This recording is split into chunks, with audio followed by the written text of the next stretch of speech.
Et salut à tous, c'est Alex RC. Bon bah du coup pour le modèle festival, il va falloir que je remette en route mon SCX-10-2. Et pour la petite histoire, celui-ci je l'avais reçu à mes 30 ans. Donc il a 9 ans. Il est toujours en état de fonctionnement. Il va falloir que je fasse quelques petites adaptations pour le remettre au goût du jour. Et ça on va le faire ensemble pendant la vidéo. La radio que j'avais avec, je l'ai plus. Mais j'ai toujours le récepteur à l'intérieur. Je vais donc le binder avec la nouvelle radio Rugged de chez Spectrum. Elle a l'avantage d'avoir le dual protocole, donc même mes anciens récepteurs sont compatibles. Et l'avantage de cette radio, c'est qu'elle est étanche, elle craint aucun choc. L'idéal quand on fait des balades en crawler. On va faire un petit peu de soudure aussi, en remplaçant les prises PK par des prises XT60. Et pour finir, on va lui remplacer les pneus. Allez, c'est parti! Pour la soudure, je vais utiliser mon fer à souder de chez Connect. Il est super compact, on a le câble d'adaptation et on peut le brancher sur une batterie de 3S à 6S. On le branche et c'est parti pour la chauffe. Là j'ai une demande à 450 degrés, vous allez voir la vitesse à laquelle il va monter. Vitesse réelle, hein. Pas voir que j'ai fait ça en accéléré. Hein. C'est incroyable.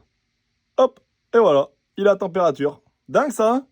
T'as vu Vincent? C'est celui-ci qu'il te faut. On dessoude les anciennes fiches PK. On prépare sa gaine thermo, on utilise sa troisième main et on étame les fiches. On n'a plus qu'à mettre le moins avec le moins et le plus avec le plus. Une fois les soudures réalisées, on peut voir que la panne est toute sale. On prend sa petite éponge en paille de fer, on nettoie et on a une panne toute neuve. Un petit coup de décapeur thermique sur les gaines thermorétractables et voilà le boulot. Maintenant, on va pouvoir passer à l'appairage de la radio. Pour ça, il nous faut une batterie, le petit pont pour le bind sur le récepteur. Je viens le mettre en place. Tac. Donc cette radio, je la trouve vraiment pratique.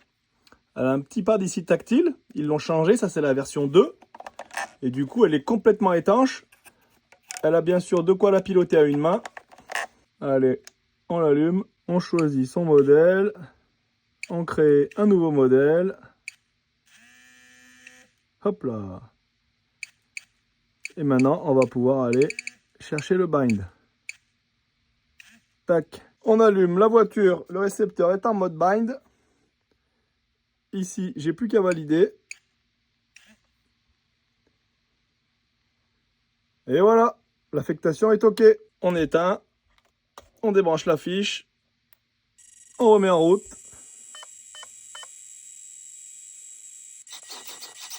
Et voilà,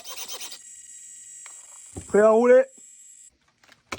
Et pour les pneus, j'ai reçu de la part de Louise RC. Ils s'appellent les Six Gear. Ils sont livrés montés-collés avec des jantes en plastique. Il y a un petit look sympa là sur le ring. Allez, on va monter ça.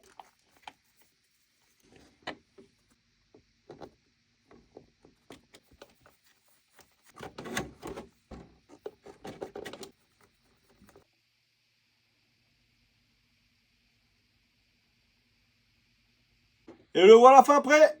Allez, on se retrouve là-bas samedi prochain. À plus!